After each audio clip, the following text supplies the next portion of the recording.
the fuck up, samurai. We have a city to burn.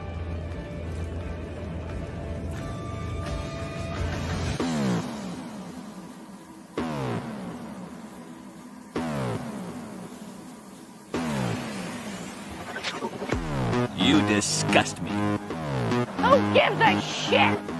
Go on. I made it the fuck up. I'm it. I'm it. I'm it.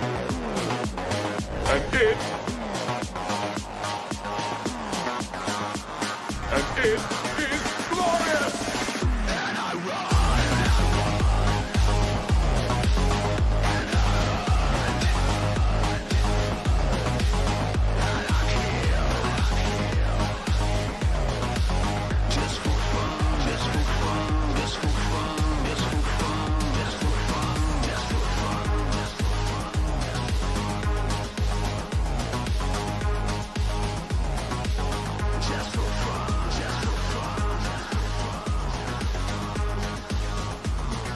I'm sorry. I couldn't resist.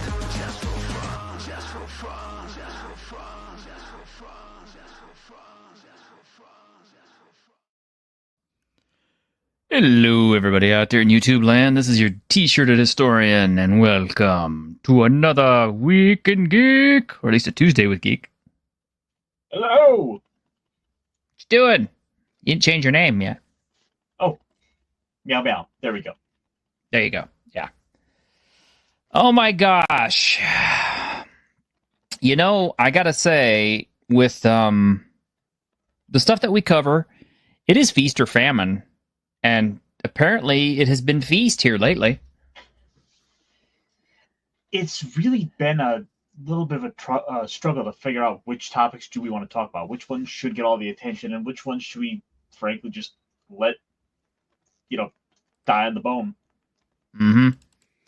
But I'll start with one of the oldest ones, just so we can talk about it really quick and see what you think. But how about we start with this one, since it's the oldest as far as I know. So, yeah, this is backdated from February 13th. I haven't heard much about this beyond this initial blip, but I have to wonder about it. I mean, I'll be honest, none of the D&D films were that terrible. I mean, yes, they weren't good. None of them were good, but they weren't so bad that I would just completely avoid them and just, never want to even watch them again. I mean, I fondly remember the first one, even with, the hammy acting and scenery chewing and, It was actually not a terrible film, but I'm curious about this, a live-action series on Netflix. Yeah, this has been one of those little projects that's been kind of sitting by the wayside, and for the most part, we really haven't heard a whole lot about it. I guess it's kind of languishing in some development at this point. Though we did get apparently one little bit of news about it with just like a name attached. Mm-hmm. And that would be one Sean Levy. Uh-oh. How do I know that one? Let me pull this up. Because apparently he was the producer on Deadpool and Wolverine.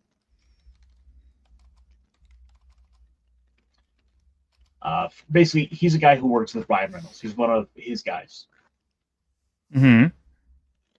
Which, maybe, for all the good and bad that would be because of all the stuff going on with Ryan Reynolds and his wife at the moment. What's going on with Ryan Reynolds and his wife? Oh, apparently they had basically said that someone was difficult to work with, and it led to some lawsuits, and it's this I think Brett Cooper story, or give me 1 second, I will pull up a name for you. I was about to say, man, you can't bring this stuff up and then not not have info for me? It's the Blake Lively story that's been going on. Oh, the one that I don't pay attention to? Yeah. Yeah, that's a little bit of a challenge in this because I'm kind of in a similar boat. I'm like, yeah, it's just some Hollywood drama I don't care too much about. Apparently, oh, there was a guy who they had gone and said was basically rather difficult. They kind of called him like a male feminist and basically based the Nice Pool character off of him. Ah.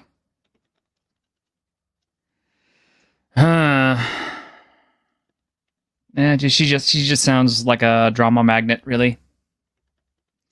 But yeah, I don't know. I don't know what I think about this. Netflix is very much hit or miss. You know, on the one hand, they can do something really good when they do some of their live action series, like their One Piece show was awesome. And then they can miss completely with, like, you know, Resident Evil or Cowboy Bebop. Which, at the very least, with that one, the guys who worked on Cowboy Bebop seemingly learned their lesson because they turned around and did One Piece. Okay, yeah, they did. So for all the criticism I'd be willing to give, it's a situation where it's also worth at least giving some credit to say they done good. Okay, that's fair. That is fair. I honestly hope it's a good show. I mean, it would be nice to see a good fantasy show because here's the deal.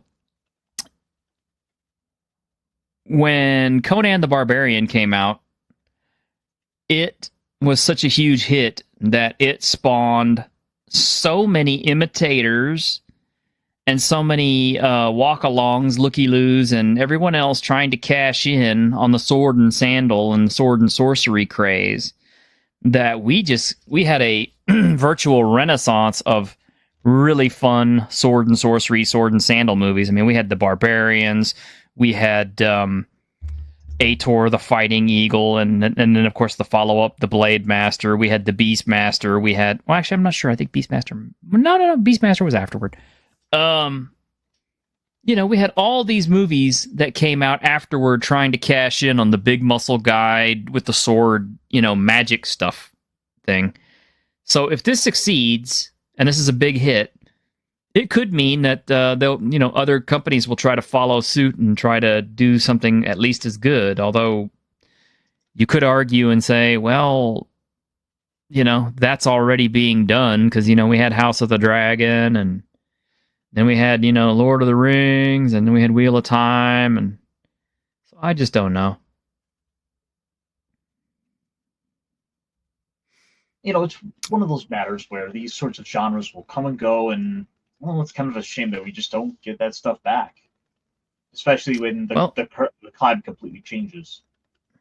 I mean, I kind of wish Westerns would make a comeback, but I think one of the things that made Westerns so good back in the day was the fact that you had genuinely tough actors playing a lot of these parts who were believable in those roles.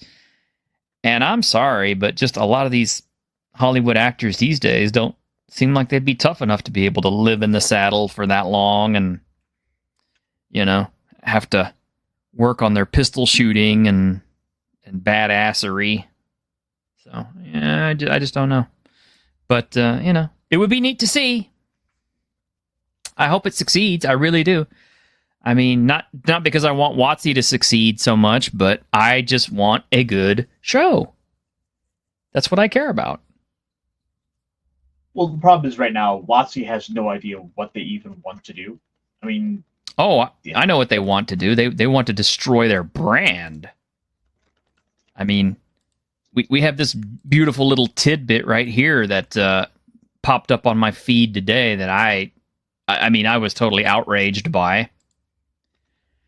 But yeah, apparently on the latest Dragonlance thing for WotC, you know, they offered, you know, actually Larry Elmore, the original Dragonlance artist, the guy who pretty much did every single cover for all the books and for all the modules and all of the interior black and white illustrations for all the games and everything else, offered to work on the latest Dragonlance, and they told him, no, we're going to use digital art because it has more pop. This is ultimately the big problem with when you get these things in the hands of these major corporations, because all the heart and soul is gone, because it's all down to a spreadsheet and number crunching. And if the numbers say AI art pops, that's what they're going to go with. The digital art, there's no idea or value to them for everything that came before.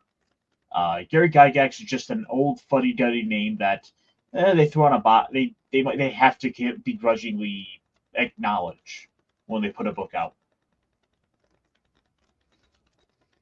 Well, I mean, they barely even acknowledge him anymore, and I'll have more on that here in a moment. But as you can see, clearly, the top 3 illustrations are Larry Elmore originals, and below are the digital art pieces from the Dragonlance book that came out, I think, last year. The one that nobody really bought. And I don't know, man. I mean, I'm an artist, so I feel like I'm competent to judge, but, when you see the difference, the contrast in how good the art is on the top versus the bottom, I mean, it's like, how could anybody think that the bottom one's pop?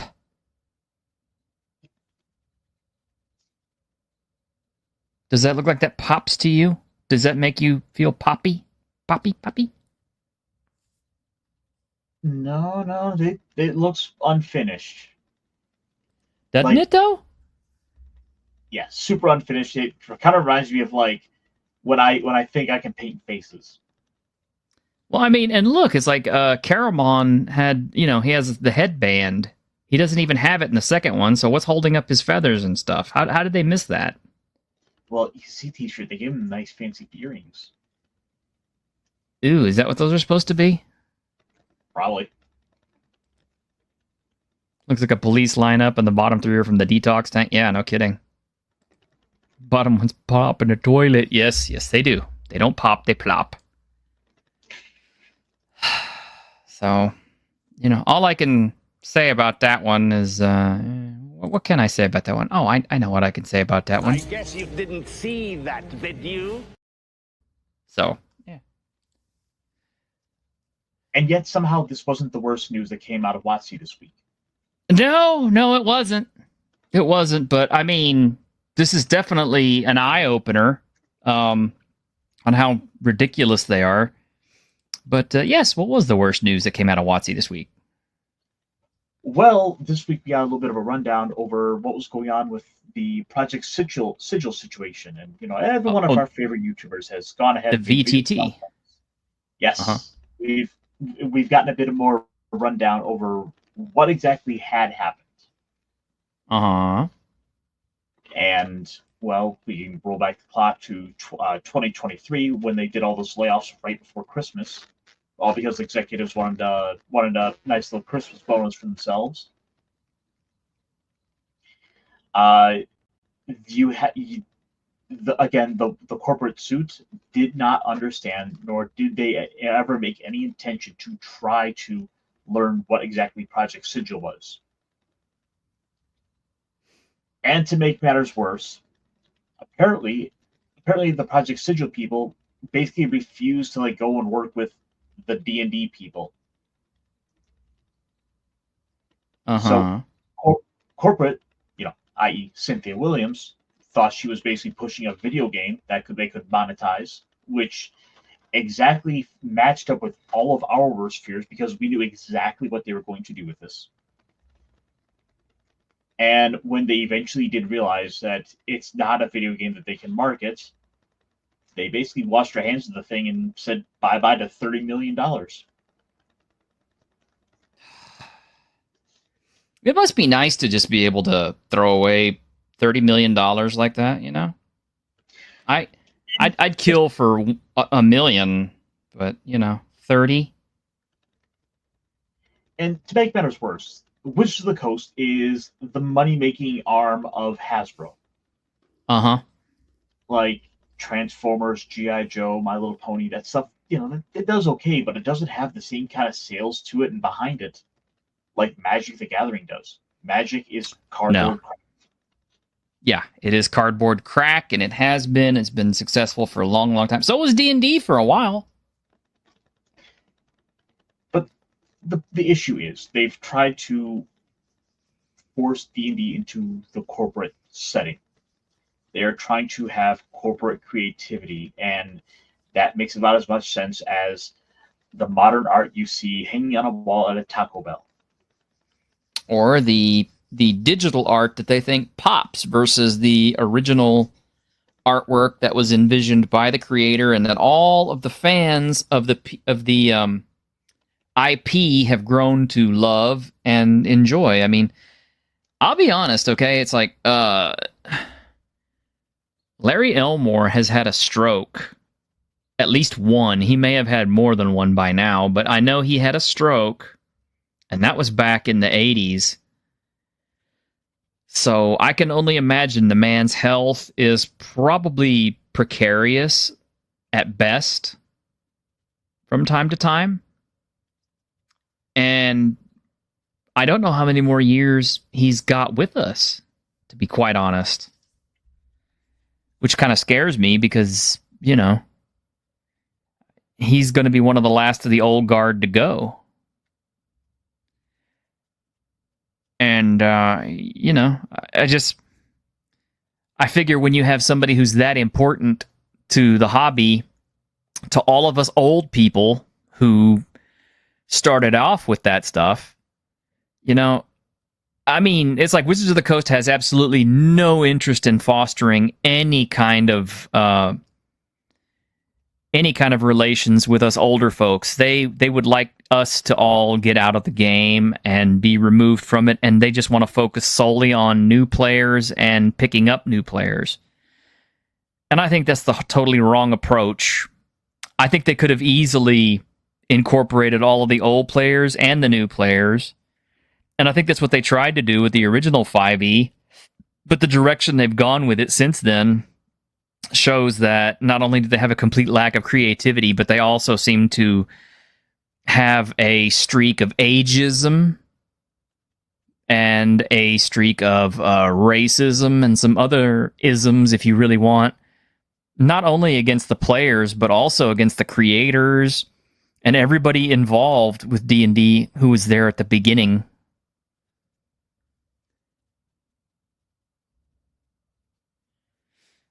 But, this is just my thoughts, Yeah, none of it is going to be ever respected.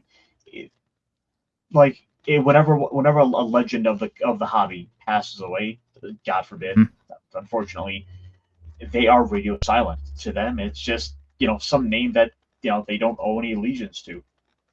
Yeah. And I think that's all of it right there is they owe no allegiance to anybody. They don't see the old people who are still around as assets. They see them as obstacles or adversaries. They don't see the old players, the people who actually kept the brand alive when it should have died. Because after 4th edition, just about everybody lost faith in WotC, especially after coming off of something as good as 3.5. Which is one of the reasons why everybody jumped to Pathfinder 1st edition. Well, one of the big things that ultimately led to this, I suspect, in any way, is the fact that they've brought in corporate suits, and I keep using the word, I know. They brought in people from these other professions. They brought in a lot of people from Microsoft. They brought in people from all these outside companies.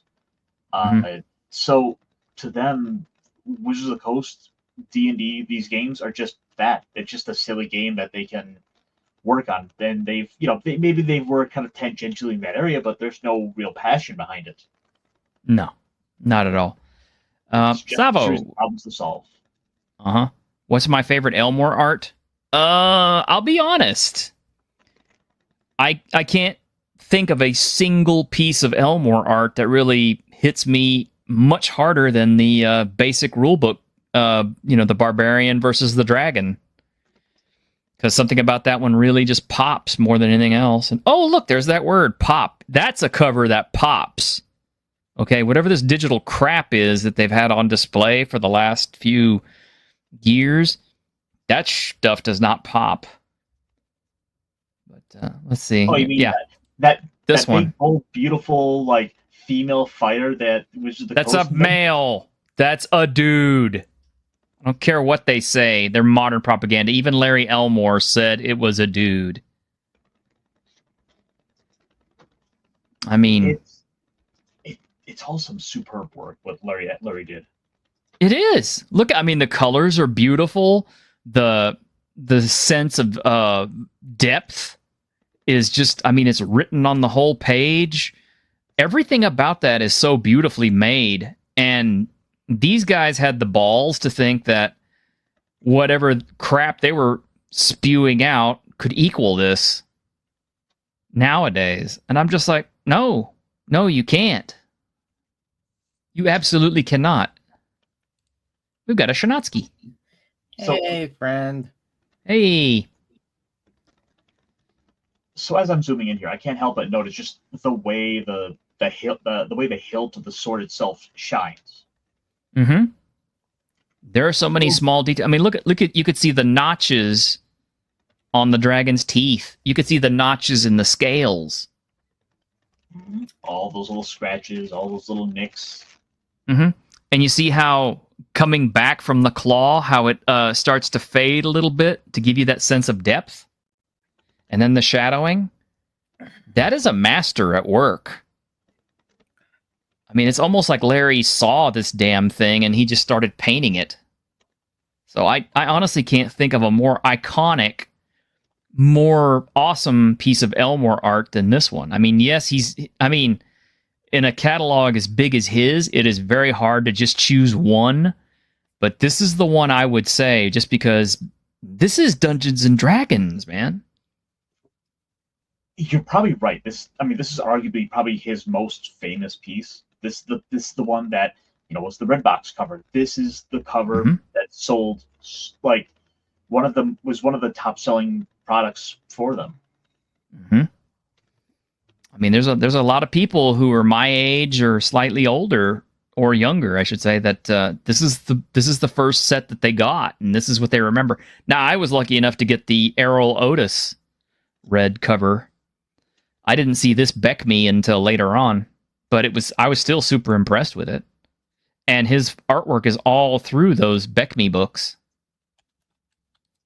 But so there is D&D Beyond and Roll20. Why did WotC need a new VTT? Something to control bodily and soul. I guess they didn't want to mess with D&D Beyond anymore. They wanted to find a new way to milk players. And what better way than to sell them digital dice? Mm-hmm. WotC totally underestimates how popular the old artists are with new artists. So I do so love Josh Holloway's art. Yeah. You have t-shirts. One of your favorites. Yeah, Shadowrun. That's actually Grim is the one who hates Shadowrun. I like Shadowrun. I played it. Hate to break it to Wizards of the Coast, but part of having a living, breathing world is things like racism existing, especially when there's multiple races. It creates conflict. Classism. Yeah, classism, genocide, all the things that we don't like should, in our world, should be represented in the fantasy world, at least if you're going for a very believable one. Mm-hmm. But please tell me out there in the audience how Larry Elmore's art fails to pop as in stark contrast to modern day 5e art. If you can pull some of that up. So yeah, Magnificent Devil, great guy. I love you, man. They tried to socially engineer their customers instead of appealing to an existing market. Smart money would have been to focus on the game being generational, having older players introduce kids. Yeah, exactly. And that's the thing. As older players, and I'm sure Daniel from Driving with Dragons will back me up on this, but as older players, we were always happy to introduce younger players to the table and bring them in, because that's how a lot of us were brought in. I was a kid, like, I was like 9 or 10 years old when I found the basic book. And it wasn't until shortly after that I actually started trying to get into games with other people at the hobby stores. Right. And so all the guys who were playing there were either they were all older than me, or they, were original players who'd been playing back in the 70s when the 3-box set or the 3-book set first came out. So D&D and role-playing games in general have had a long ass history of older players bringing in younger players to enjoy. I mean, look at Ernie Gygax and Luke Gygax. Those were the kids of the Gygaxes who were brought in to play, at their old man's table. Well, don't forget also the fact that, like, kids want to do what all the bigger kids are doing. Like, they don't want to go play the little kid version of D&D. They want to play the version the big kids are playing. They don't want to. They don't want to go play, the padded, soft, safe version. No, they want to do exactly what the big kids are doing. Give them all the dangerous chemicals. Let them have all the complications. Throw them in. Maybe kind of help ease up on them a little bit, but you treat them fair. And yes, Malwinius, 5e was a decent system, but WotC basically wrecked every world they had on the altar of DEI. And they even brought in some new ones to destroy. I mean, whatever the hell the barista setting is. Forgot what it was. Oh. You could do a campaign about this. Basically, just take the classic, was it second or third edition setting, and then just suddenly Starbucks start popping up, and everyone starts drinking coffee.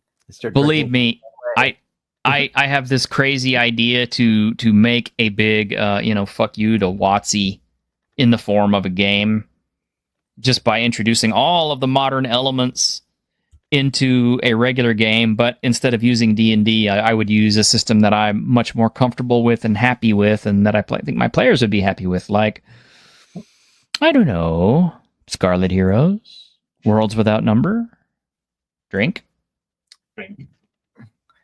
As I like to call them, they're no longer Wizards of the Coast, they're Grand Wizards of the Coast.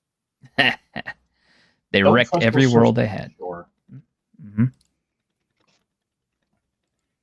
Silverlock, you have an autographed copy of the Shadowrun print? Yeah, man. Oh, I envy you. Silverlock, you have I've been looking at your posts and your library, and I am super impressed, my man. I think I'll have to take some photos of some of mine, because I can't possibly photograph every book I have. So many of them are piled away in closets or boxes and things. But there you go, one more piece. Yeah. Oh yeah. Yeah, Hasbro bought D&D Beyond quite a while ago. So. You're just old. Well, me too, buddy. No doubt. We were happy to have players. Exactly. We were. We were always happy to have players. We were always happy to invite new people to our table, especially women.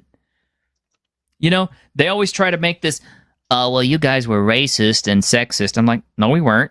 It's just that women didn't usually want to play with us. But if we had a girl who wanted to play, then we sure as hell brought them in. I mean, my first girlfriend that I ever had at my young, tender age, we met when I saw her reading an ElfQuest book. And, as soon as I could, I lured her into a game of D&D, and she loved it, because she didn't have to read about elves in ElfQuest. She actually got to play an elf and do all the elfy things. Actually, ElfQuest's a great example of a couples thing, because that series was created by a husband and wife, right?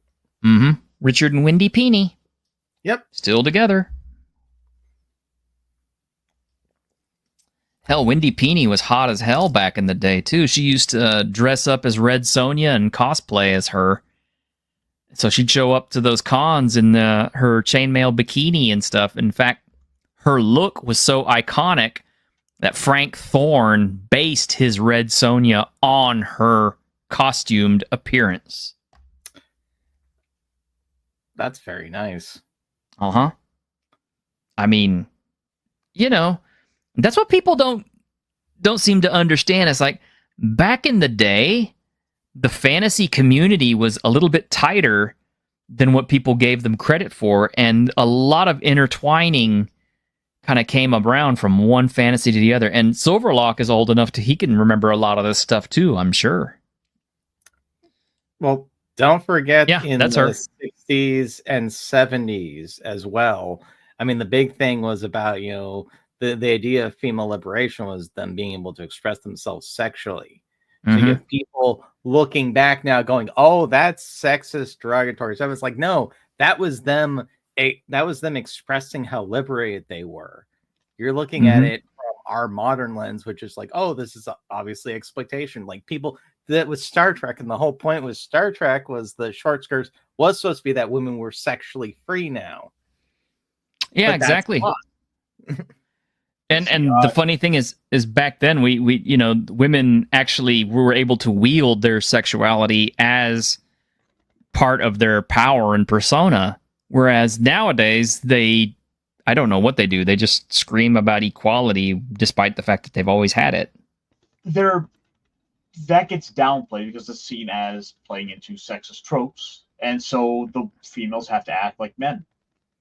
They have to beat up the 300-pound linebacker. Yeah.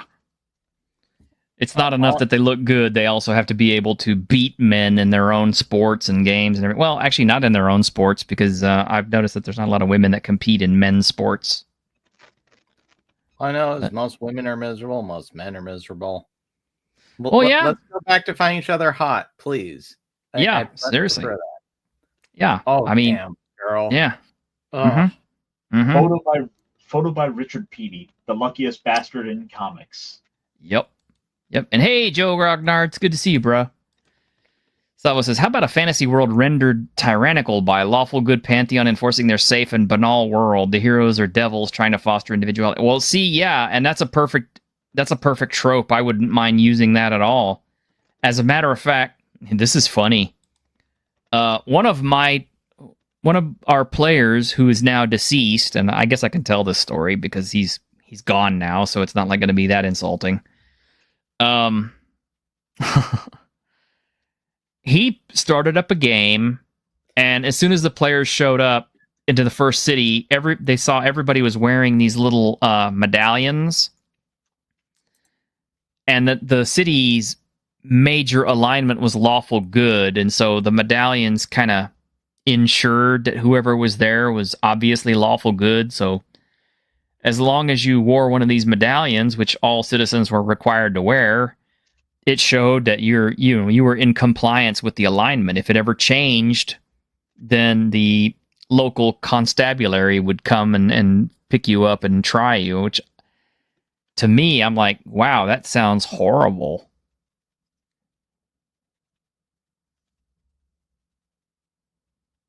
Do you understand? You look confused, or are you just trying to puzzle it through? No, I was just thinking about that. Think about how thought policing. Basically, that's what it was. It was just straight up thought policing. So, of course, the players wanted to get away from that as fast as they could, which upset the DM. And that game didn't last very long, which it couldn't. You can't sustain a game like that, because what would be the point? You have to have conflict. You can't just have an entire city that's being held under the sway of law, because, if you don't, you get punished. That's like a form of totalitarianism or tyranny in its own right, even if they don't call it that. But, as I always tell people, it's like, evil people don't believe that they are evil. There's very few people out there who are so psychotic enough to just sit there and say, no, I'm absolutely evil. I absolutely am. And, I want to do these horrible things to people because it's what I want to do. Most people think that they're trying to do something better, or they're having to break a few eggs in order to make the good omelets and all that kind of thing. They rationalize it. No, but I digress.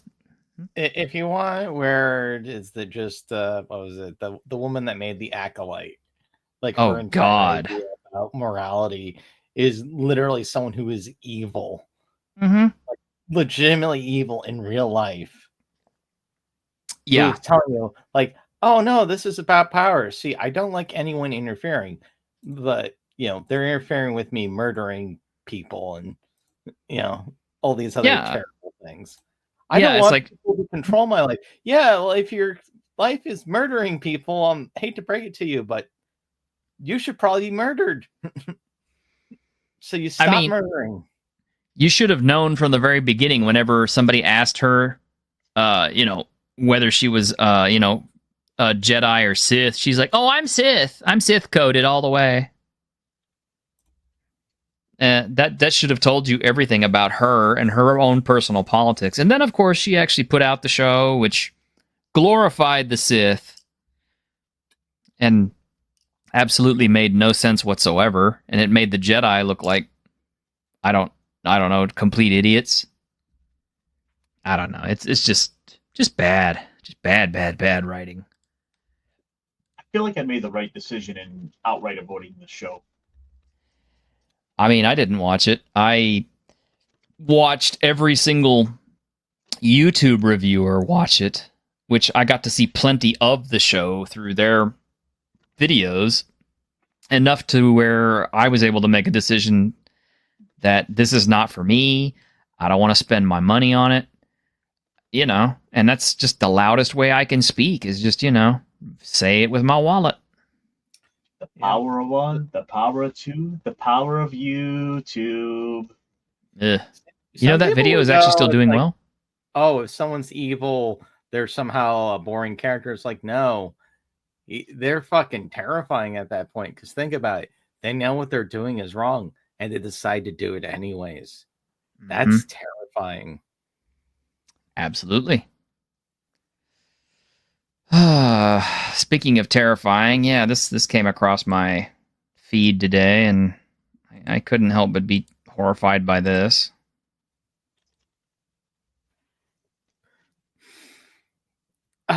Yeah. There was some discussion of it in our chat. I get them putting Mystique there, though. I find it weird that they decide, yes, we want to heavily identify with the woman that basically abandoned her child to die and pretty much gaslit Rogue from youth to turn her basically into a tool. Mm-hmm. If we made a character gay, they're going to be on this cover, including one of my favorite editions, the gay homeless Captain America. Oh God. He's a Captain America who rides in boxcars like he's a hobo, and would normally have a trash can for a lid, for a shield. Yep. And also behind America Chavez's arm, the alien woman who had a book so bad that 4chan got a letter written into the letter section. Wow. I'm really surprised that the characters from the New Warriors didn't make it onto this cover, but they somehow had enough sense to cancel that book. That's the one thing I'll give Marvel. They saw people just already tearing them. They're going, yeah, we can't do this. I mean, they, as close as they were, they should have just gone ahead and released it just to, get the few sales they could off of it. But yeah, Marvel they put North Star on there because, of course, they had to, because North Star was kind of like the first openly gay Marvel character ever. And I remember how tastefully that was executed, and I thought, wow, okay, this isn't horrible like I thought it would be. But yeah, we're in modern day times now, and it's all just terrible. Back then, it was actually an act of bravery to do something like that. Nowadays, I think the brave thing would be to have a heterosexual couple in a loving relationship, because they just don't want that anymore. That's how much they've twisted things to the point where what was considered the default straight romance now is the outlier. I mean, real quick to touch on that comment there, Savo. they put more effort into celebrating Pride than to Christmas. Mm-hmm. Well, that's because Christmas is a religious holiday. Right, but that's sort of the point there. That Pride effectively is part of the woke cult religion. Like, we got to make sure we celebrate. We have all the different identities because we have our ace characters, we have our transgender characters. We got to make sure we can check all our boxes. And for some reason, there's Juggernaut on here. Yeah, I didn't know Juggernaut was gay, but okay. Given how lame they are, I'm surprised they haven't done Kitty Pride at Pride. Oh no, they can't do Kitty Pride because Kitty Pride is Jewish. Well, I think that's actually her behind the shield. On the right, just above Juggernaut. Oh, is it? Is that? The thing is, she's wearing blue, which she's worn before. I hope not. I honestly can't tell because the character is in a relationship with Colossus, or has been for quite some time. Last I checked. Yeah, but Colossus came out as gay too, didn't he? Remember, Bobby Iceman used to be a ladies' man. Mm-hmm. Yeah, now he's gay. And then he was just like, Bobby, you're gay. Yeah. The Colossus that turned out to be gay was from the Ultimate Universe. So they made an alternate timeline one gay. Yeah, that's true. Which ultimately just means, for the sake of the movies, it becomes justification to be able to do it with the MCU Colossus. Well, then, and then Iceman, from what I recall, was just kind of turned gay by Phoenix, basically. Bobby, you're gay. Yeah, and she basically just, she just used her mind stuff on him, and bloop, he's gay.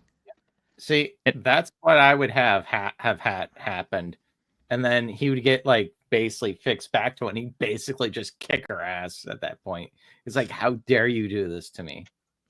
Well, I mean, if Marvel's staff wasn't composed of who it is these days, I'm sure that could happen eventually. But yeah, and see, then there's Rachel Summers up there, the alternate, the future Phoenix / what is it, like the Hound or whatever, and Gwenpool. I don't like Gwen Stacy being alive at all. Well, I mean, at least it's an alternate universe Gwen Stacy. Now, apparently, in the canonical Marvel universe, Gwen Stacy is going to be brought back to life, which is just like, no, please did not do this. See, the one I kind of liked was, and it was, of course, Tria Elsewhere, was where, Spider-Gwen, where it was just, she was the Spider-Man and Peter's the one who ended up dying. And that was a neat little, alternative universe. Mm-hmm. Oh, then they made the whole Spider-Verse thing, which is a little multiverse unto itself, which is stupid because Marvel has tried to retcon all the infinity number of worlds so many times in the comic books through comic book stories, and now they're opening it all up in the MCU, and I'm just like, you guys have just screwed your whole universe up in a way that you can't even fathom right now. Well, the big issue is that every time they introduce a new variant, a new version, a new take, it just dilutes the source material. Like, there's 1,000 Spider-Man clones running around, but there's only one Peter Parker. And he's not Miles Morales. No. He never will be. But yeah, that was I can't believe that. Well, I mean, comic books have been trash for such a long time now. I mean, why is anybody surprised? I mean, manga is destroying comic books. And also, just one last topic, one last comment on that cover. Yeah. Punching Hitler or punching the Red Skull has been done to death at this point. Guys, at this point, it's tacky. Cut it the fuck out. It really is. Yeah. It absolutely is. It's so disrespectful to the original Captain America cover where it happened. But yeah, I like this. I love how evil villains are so inept they're getting defeated by the cast of an open mic poetry night. Yeah. And DC's not much better. I think I recall a panel from one of the latest, I guess it's Superman or something like that, with the Joker just basically laughing his ass off at Lex Luthor because Lex Luthor never figured out that Clark Kent was Superman all along until now, and the Joker was basically just mocking him for it. They need to get a different villain than the Joker. They're wrong. Love the old like Mark Hamill Joker, but like the Joker is its own industry at this point, to the point where the character kind of is overshadowing him being a villain. Mm-hmm. It's like, oh, don't you feel so bad, right? It's like, no, he's a mass murdering psychopath. I mean, if anything, the scary thing is that he plays off being insane, is completely well aware of what he's doing because he knows it won't get him to be executed. And that's really the joke that he's playing on everyone. Mm-hmm. Something I didn't really touch on, but I'm going to touch on it because it came relevant again, is... hold on a minute. My equipment is kind of like decided, no, we're not going to do this. We're not going to load. Come on, dude. Start loading. I was just saying, go read some other comics instead. Read Space Ghost. The poor late Space Ghost. There we go. Finally. Rip in peace, Todd Ghostal. Uh-huh. George Lowe. Mm-hmm. So April 13th, next month, we have this to look forward to. April 1st. Should be April 1st, yeah. Now, okay. I'm going to admit, I watched the first season. The first season wasn't bad. Even that particular episode. Although, I have to say, you could watch the whole season and you could miss that episode and you wouldn't really lose a significant part of the story. The only thing you would miss is them finding the place and getting the equipment from it and then leaving. I hate what they did to Bill. Like, it was so much more interesting where he had a falling out. And it was very subtle also how they did it. Like, you had to really like put the pieces together to realize what had gone on between them. But no, the fact is, the point with Bill in the original Last of Us video game is that he's a case where going completely and utterly on your own, cutting everyone else off, even the person who's closest to you. That's the entire point of his story, which is what ends up leading Joel getting closer to Ellie.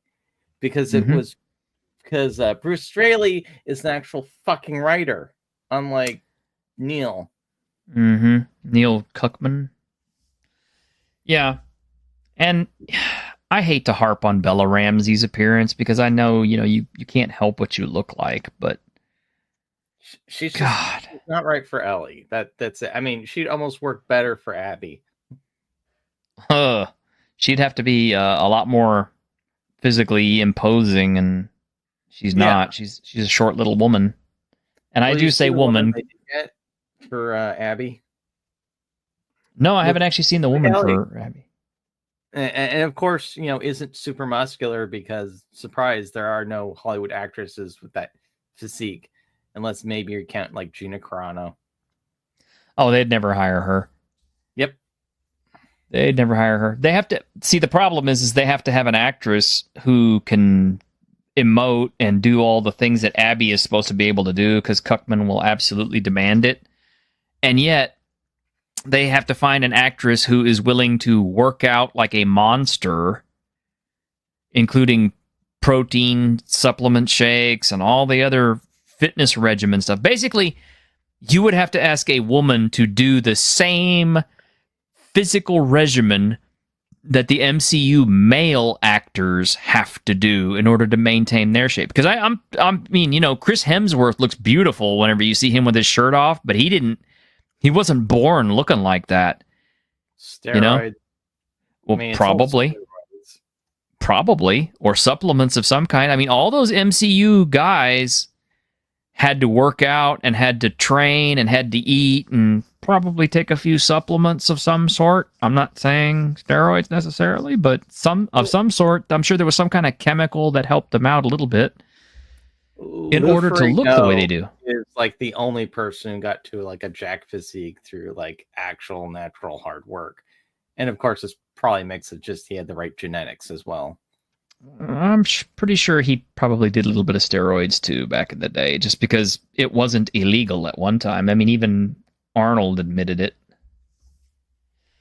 But yeah, they're never gonna find an Abby who looks like the one in the book or in the game. So I don't know how they're gonna pull this off in season 2. But I mean, hell, Laura Post doesn't even like have that kind of a physique. No, I've seen fitness models that don't even have that kind of physique. I mean, physically, she looks like a dude. I mean, if you want to see a normal woman that's jacked, look at Sarah Connor in Terminator 2. Uh-huh. The muscles aren't that pronounced compared to men. They just aren't. I mean, there's Autumn Ivy, the cosplayer. She's jacked beyond belief after she works out, but they wouldn't get somebody like her. They should, but then again, I didn't realize how messed up this was going to be until I actually saw this particular thing come out of Druckmann's mouth. That was a Craig Mazin idea from previous season. Joel was going to see a therapist inside the Boston quarantine zone. For a bunch of reasons, it didn't work out for that season. And now that Joel and Ellie have settled into Jackson, we really wanted to make Jackson a character, this sense of community. And it felt like, a therapist could be a part of Jackson. It's something actually everyone would need in the apocalypse after the trauma they've experienced. So then we had some ideas for this character. We found a way to tie her into the lore of The Last of Us because she's Eugene's wife, this character that comes from the game. And then we got so lucky by getting Catherine O'Hara to play this role and play it brilliantly. Yeah, I see that look on your face. You don't even need to look at my face to know like how much I'm cringing. If I got some shit to work through in the zombie apocalypse, I'm gonna go kill some motherfuckers. Mm-hmm. Yep. Look, there's shit I gotta get done. I don't got time to sit around and mope over my feelings and go and hold on to the past. No, we have to survive. I really do kind of hate to say this because I did hate where the series ended up, but The Walking Dead had more sensible writing than this. Yeah, it still does. It still does. Even where it fails, it still does. And the Rick Grimes thing. Armored guys and the fucking Whistler makeshift zombies who wear like zombie masks to blend in. That was from the comic book, though. Yeah. That was from the comic book. I'm aware that was like I was looking at that in the comic. I'm going, Robert, you're really running out of ideas. Well, I think he was. I think that's why he eventually ended it. But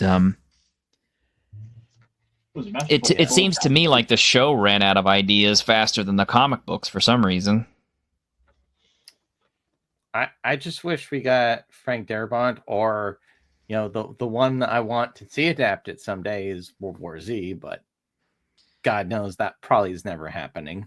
What? Didn't you see World War Z? I mean, it had Brad Pitt. It was great, right? It had the title. And I think there was like one character from the book in it, which was like the Israeli intelligence officer. Yeah. And Malwinius, I didn't mean to ignore you on this. So it's like, nah, you watch an episode of Black Sails and ask yourself that happened. Yeah. I collected all of Black Sails because I was interested in it, especially when Blackbeard showed up, and then I was aggravated with how Blackbeard exited the show. No, but just to go on a little tangent of it, World War Z, Paul Rediker alone, that story, if you did that would be fucking great.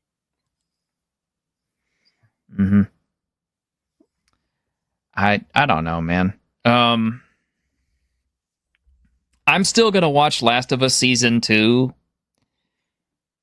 The biggest question I have on my mind is, are they going to have the balls to do to Pedro Pascal's Joel what happened to Joel in the video games? That's all I really want to see. They're going to do it, but they're going to drag it out. So it's not going to be in the beginning. No. I believe they're going to do it end of the season. Also, I agree. Pedro's in everything. So it's harder and harder to keep them. I agree. That's probably going to be an last episode type thing, because what they're probably going to do throughout all of season 2 is they'll keep hyping up the relationship. They'll introduce Abby. They'll show you what a wonderful character she really is, how awesome and sweet and lovely, and how Joel wronged her, and you know, they'll build it all the way up through the season, and then in the very final episode, they will bash his skull in with a golf club. Oh man, it's just, yeah. People keep talking. Well, where's it? It's like it's everything you ever wanted from a zombie apocalypse thing, because it deals with, like, they have Radio Free Earth, which is just them broadcasting out instructions of survival to the population, because most places on Earth can't offer any assistance. So the only thing they can do is give people instructions on how to survive better. Mm-hmm. Now Winnie says they've already wrecked the TV series with the game. Yeah, they pretty much they have, because I could see them squeeze one more season out of this, because like I said, they'll bash Joel's skull in at the end of season 2. Season 3 will be all about not Abby, but what's her name, going through and forming her little relation. Ellie forming her little relationships and trying to get revenge for Joel and all this other stuff, and murdering all of Abby's friends and pets and everything along the way. And if we get a season 4, it will find out what his plans for Last of Us 3 are. Yeah. Yeah, because there ain't going to be no Last of Us 3. Nobody wants it. Yes, Savo, it's really not a spoiler at this point, but yes, in Last of Us Part 2, Joel gets his head bashed in repeatedly while he's tied up and helpless by Abby with a golf club.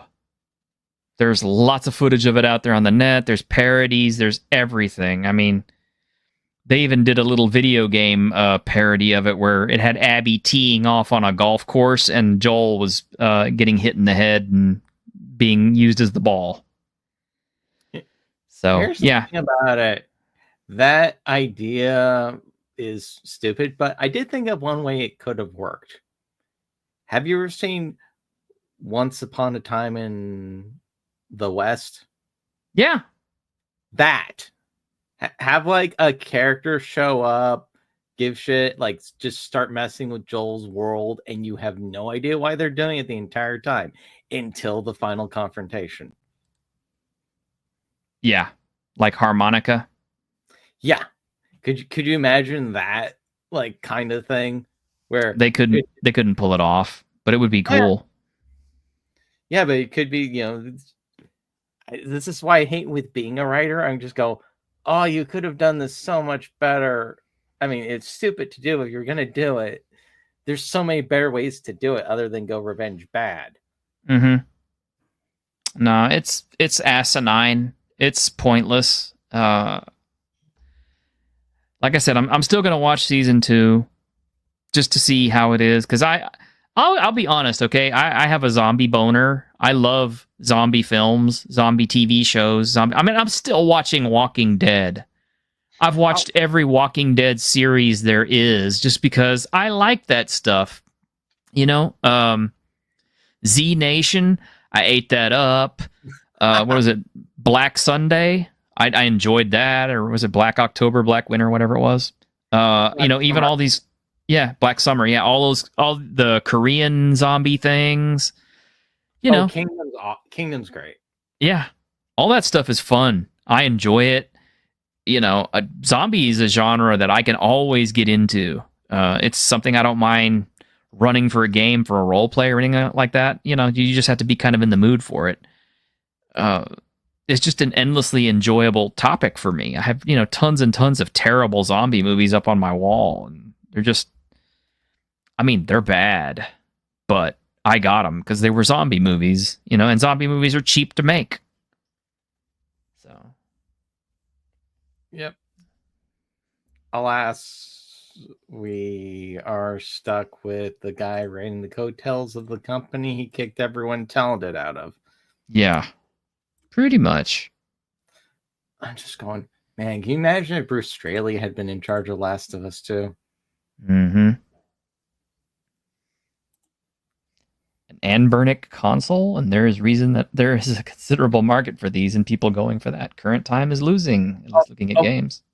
Even better way with it. What if you had that thing of like Abby wants revenge for what Joel did, and then at the end of it, Ellie killed Abby to protect Joel, and then lied about it to him, mirroring the first game's ending.